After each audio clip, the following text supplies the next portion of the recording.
Kapag namimili ka, napapansin mo ba ang Bagwi Seal? Pero ano nga ba ang kailangan para makuha o makamit ito? Dumadaan ito sa masusing pagsusuri ng Department of Trade and Industry upang masigurado na ang mga establishmento ay sumusunod sa fair trade laws na itinakda ng DTI, may maayos na serbisyo at may epektibong sistema sa pagtanggap at pagresolba ng consumer complaints. Tinitingnan din ang kanilang business practices at customer service. Paano nga ba ang proseso dito? Una, sinusuri kung kumpleto at updated ang mga documentary requirements. Tinitingnan din ang mga kinakailangang permits at certification at ang pagsunod sa mga itinakdang pamantayan ng DTI. Kapag pumasa sa assessment at validation, isinusumite ito sa approval ng Regional or National Bagwis Committee. Kapag naaprubahan, iginagawad ito sa establishmento.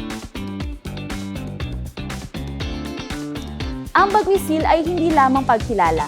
Ito ay patunay o simbolo ng tiwala, kalidad, at malasakit sa consumer. Magpa-assess na at maging bahagi ng mga negosyong tunay na pinagkakatiwalaan ng mga consumer.